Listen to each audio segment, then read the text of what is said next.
what convinced him? A tiny dragonfly. That is amazing. We can walk blindly through this life. And at 94 we can bump into the creator of the universe. I'm so glad I bumped into him already. I believe I'm created. I believe the world was created. Those are my first two big things that I can't help but believe. The third, I believe I'm not alone. I believe God is with me. I have believed this from a really early age. When I was about 9, my friend and I were camping in the garden. Like you do. There's a picture of a tent in a storm. There it is. We're camping in the garden, and we woke in the night to the worst storm. It was like freakishly end-of-the-world storm scary. It was horrible. We're 9, we're on our own in the garden. So what do you do when you're 9? You run to your parents, don't you? It was his house, it was a sleepover. We were 9. We run to the door, knock on the door. It's locked. Why do you lock the door on 2 9-year-olds sleeping in the garden? That's just mean. I don't know why they did that. We didn't know what to do, so we're hammering on the door. Double glazing doesn't work because you can't throw stones at it, you can't hear anything. So we tried everything, and in the end we ran back to our little tent and we were terrified. 2 tiny, wet little 9-year-olds huddled in our sleeping bags, and we didn't know what to do, so we just prayed. Didn't know what else to do. The first time I remember really praying to God in a big way, was 9 years old, soaking wet in a tent, all huddled up like this, just saying, help, don't know what else to say. And you know, the storm didn't go away. And the rain kept coming, but we felt such a peace in that tent. A tangible feeling that everything's going to be all right, and that he was with us. And so we huddled together and fell asleep just like that, and we slept through the rest of that storm, and it was the first time, and I'll never forget, that first time that I felt God's peace in the middle of big trouble. And when you're 9, a storm is like big trouble. Now, there have been loads of times in my life when I've prayed for that peace, when I've been scared, when I've needed help. And he has always been there. Every time, bringing me peace in the middle of a big storm. I'm never alone, and I take great comfort in that someone's watching, someone cares about me, when no one else does, someone is looking out for me. I really believe that. It's the third thing I believe, that I'm not alone, that God is with me. The fourth thing I believe, we've only got 5, so we're not that far away. I believe I'm here for a purpose. I don't believe I'm an accident. If there's no God, then surely I exist for no reason, right? I refuse to believe that I came from nothing and that I'm going nowhere. Have you ever been told you're an accident? Or maybe you feel like you might be. I don't think there are any accidents with God. I think you were planned. Your parents may not have planned you, but I think God did. I think God planned you. I don't think you're an accident.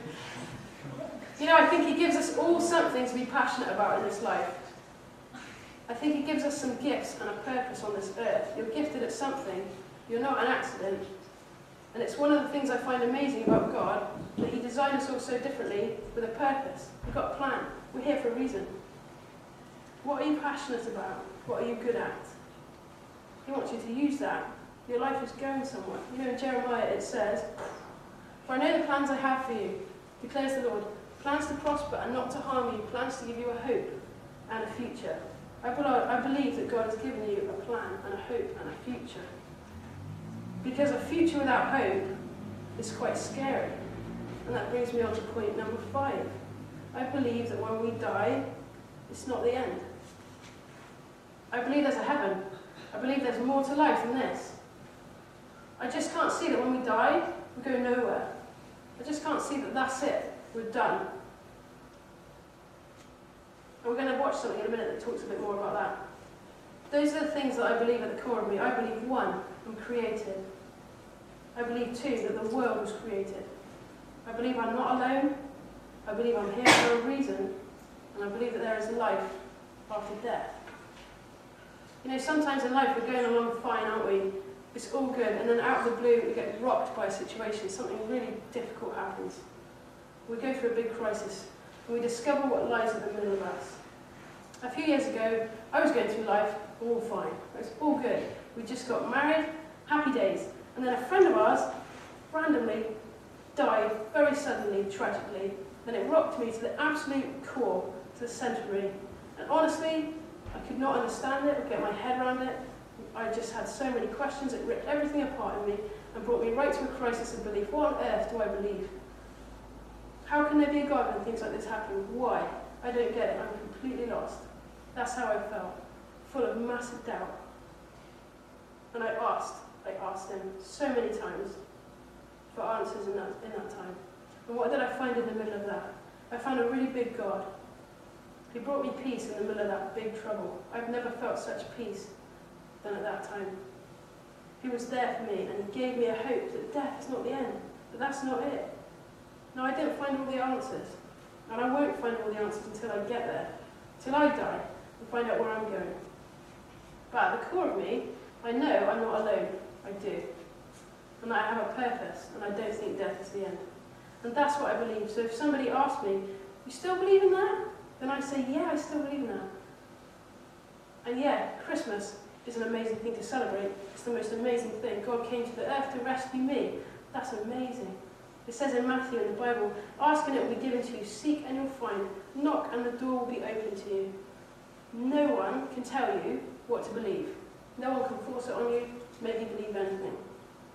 Because you're an individual, because you're unique, because you were created as a person that is different to every other person. But I want to encourage you to think really hard about what you believe and ask him. Ask him those questions that you've got. It says, seek and you'll find. If you don't know Jesus at all, but you sort of get the feeling that he might know you, then ask him. Ask him some questions. And think really hard about what you believe. And if you grew up in a Christian family, maybe no one has ever asked you what you really believe, because it's just assumed that this is what we do in our family. They just assume. Maybe it's time you made this faith yours, your own. Maybe it's time you ask the big questions. I think if you ask him, you'll find what you're looking for. I think you'll find a really big God who's big enough to handle all those doubts that you've got, that we all have sometimes. And we always want to give you an opportunity here at the door to pray with somebody. So when the band come up to sing, if you want to pray with us, Brad and I will be hovering around the back. And if you want to pray with us, we'd love to pray with you. If you don't, that's fine. But I want to encourage you to think hard about what you believe, because you're unique and God made you just as you are, with a whole brain of your own to think these things through. So we're going to watch the sing now.